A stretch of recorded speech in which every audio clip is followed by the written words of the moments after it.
Biografi dan kisah Waliullah Sunan Kalijaga dan mitos dua ular raksasa yang sowan ke makam Kadilangu. Yuk kita cari tahu.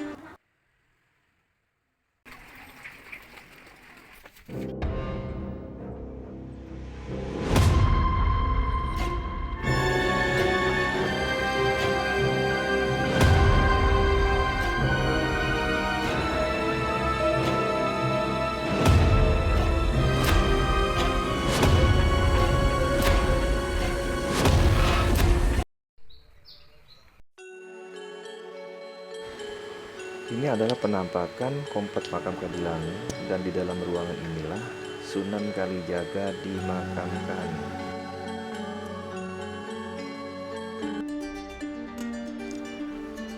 Sunan Kalijaga merupakan waliullah yang termasuk 9 wali. Lantas siapa sebenarnya Sunan Kalijaga dan di mana beliau dilahirkan? Memiliki nama asli Raden Said, beliau dilahirkan di Tuban pada tahun 1450.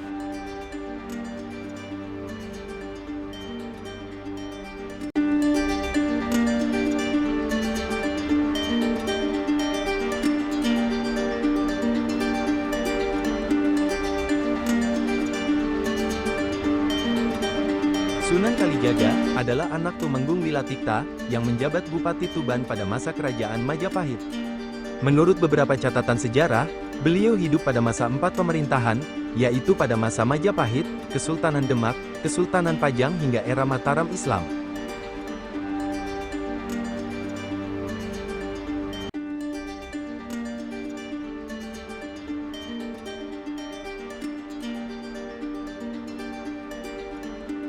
Semakin tumbuh dewasa, Raden Said sering melihat ketidakadilan, bahkan prajurit-prajurit kadipaten yang sering melakukan pemaksaan kepada rakyat miskin untuk membayar upeti, di mana rakyat semakin miskin sedangkan pejabat hidup dengan kemewahan. Dengan keadaan yang demikian timbul rasa iba terhadap rakyat miskin, hingga terkadang beliau mengambil harta para pejabat, untuk dibagikan kepada rakyat miskin. Beliau sadar, walau sebenarnya itu adalah hal yang salah. Ketika menjadi murid Sunan Bonang menancapkan tongkatnya di pinggir kali.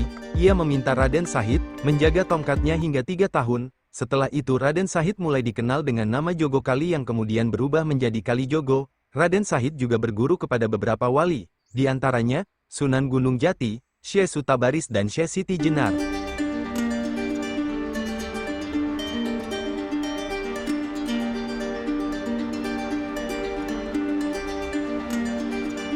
Namun beberapa ulama berpendapat, arti dari nama Sunan Kalijaga sendiri mengandung makna kali yang diartikan aliran, yang bila disatukan berarti menjaga aliran.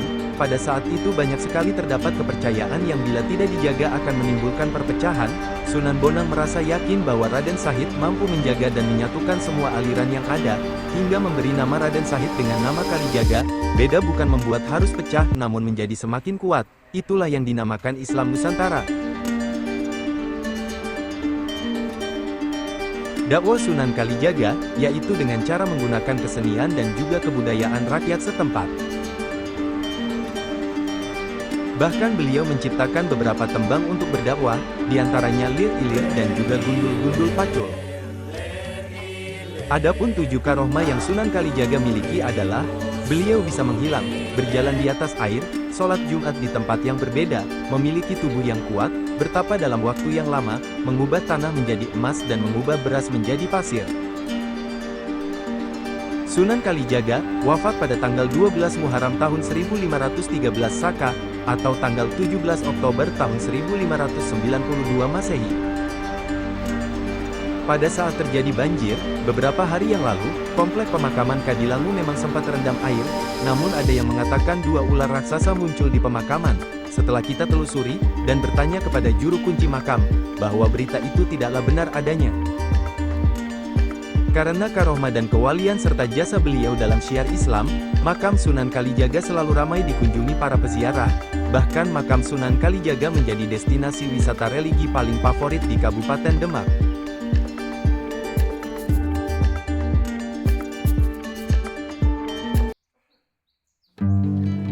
Baiklah teman-teman, cukup sampai di sini dulu. Semoga bermanfaat. Mohon maaf atas segala kekurangan. Terima kasih. Assalamualaikum warahmatullahi wabarakatuh.